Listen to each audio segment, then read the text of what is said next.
today it is Jess and older sister, thanks, sorry I always have to throw that in there, Melissa. We're the co-founders of Bodify, and something that's been on our heart lately is to address some of the most common and asked truths or myths about CoolSculpting. So Melissa will start off with number one. What happens when people say CoolSculpting doesn't work? So I like to say that Bodify only does CoolSculpting. It's the only service that we've offered here. Since we opened 7 years ago, we've done 27,000 treatments and counting, and we also offer a guarantee. So if CoolSculpting doesn't work and we offer a guarantee, I always say that we would be out of business if it didn't work. And so doing something else. That's the good news, it does work. Now, you have to have proper expectations. We're not getting rid of all of the fat. You know, we can only remove so much fat with each treatment. We also want you to keep doing the right things. You can't just, this is not a magic pill where you can just eat whatever you want, never exercise, and expect to maintain your results. And what else about it? Anything else? I always say if someone comes to us and says, I have a friend, I have a spouse, I have a parent who did CoolSculpting and it didn't work, it usually boils down to one of a few things. They weren't a candidate, but that other provider treated them anyway. Proper expectations were not set, or unfortunately the provider didn't have the experience that we do at Bodify, and they may have built a treatment plan that unfortunately left that person with lackluster results. So I think that pretty much covers it. Okay, so another CoolSculpting myth that I've heard from time to time are results do not last. Does the fat come back? Look at me. Beep, beep, beep. Maybe I shouldn't really circle around.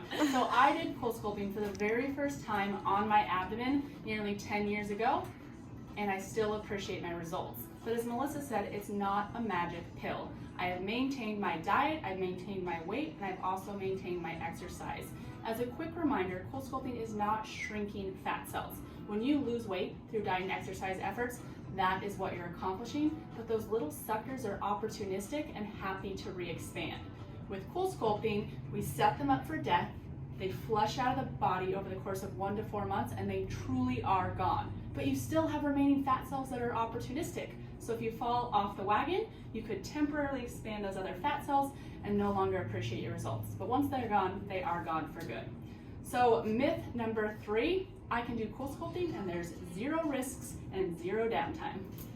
As with anything in life, even driving, I was just on my way here and there was an accident in front of me. So things can happen, right? So with CoolSculpting, the risks are super, super minimal. Mostly you have soreness, numbness, tenderness, or maybe a little bit of inflammation. On occasion, some people get what's called late onset pain, so it's just 4 to 7 days after the treatment. The nerve endings in that area are starting to wake up and they're super uncomfortable. There's some inflammation around it and it's really sore, it's uncomfortable, it feels like bee stings or maybe even broken glass under the skin. What we do is get you a prescription, our doctor will call it in, you start taking it and it calms everything down. There's also something that you may have heard recently in the news called PAH, which is paradoxical adipose hyperplasia. It's a mouthful, we just call it PAH, but it's basically CoolSculpting gets rid of the fat, but for some reason in some people's body it decides to come back, and the fat can come back in the shape of the applicator. If that happens, unfortunately, CoolSculpting isn't a solution. We can't use CoolSculpting to get that fat to go away. Liposuction is what is needed, and the great news about that, as of now, CoolSculpting does pay for you to have that done, and so we're on the journey with you. If it happens, it's less than 0.025% of the time that it could happen, and so the good news is it's super rare, but it's something to be aware of. And every single person who moves forward with CoolSculpting at Bodify is walked through the consent forms and they feel very confident that the brightness of future and the excitement about getting rid of that stubborn fat for a lifetime far outweighs the risks, and they get to decide to move forward. We say the biggest risk with CoolSculpting is becoming obsessed with it and loving it because it truly transforms your body. Yeah, it's an addiction. All right, Jess, so the next one is it's expensive. CoolSculpting is expensive.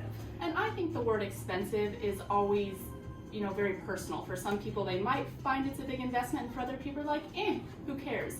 But something I do think is important to kind of solidify in your heart and mind is that it's a non-invasive treatment that is actually consistent and predictable, and that we guarantee results. Ask yourself, for how many years have you been frustrated? How many diets have you tried? How many exercise routines have you tried?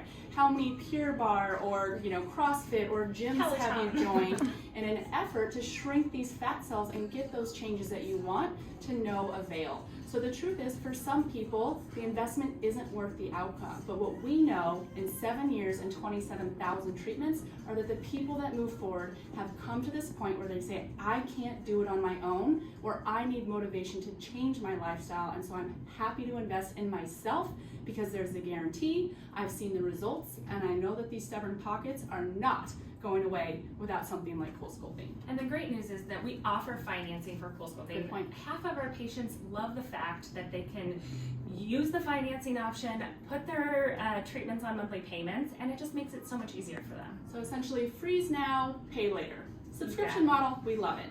And then lastly, I think something that we hear time and time again is, well, you have CoolSculpting, they have CoolSculpting, they have CoolSculpting. Why does it matter where I go? Because the machine is really the thing that's giving the result to the client.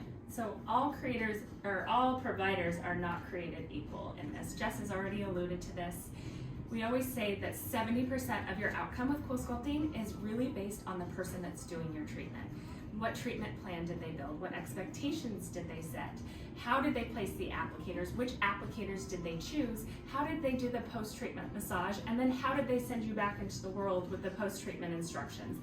All of that adds up to a really big deal. So thinking that you can just price shop and go to the cheapest place, the place that's just closest to you because it's easiest, think again, do your research, know that all providers, I keep saying that, all creators are provided equal. No, all providers are created equal. The last salient point is Spotify specializes and focuses on CoolSculpting only. We have that expertise because it's the thing we do over and over and over again. A lot of facilities have 1 or 2 people that do 10, 15, 20 different services, and the question that you have to ask yourself is, do you want a master of one or the jack of all trades? And we hear consistently that if people are going to get rid of fat in a lasting way and make that investment, that they want to go to the very best provider that's guaranteeing results, has been in the business, and can illustrate through before and afters what great transformations we can achieve. Your body will thank you. Absolutely. Jess and Melissa, again, hopefully we cleared up some of those myths about CoolSculpting, and happy almost holidays, and we can't wait to see you and freeze that stubborn fat away.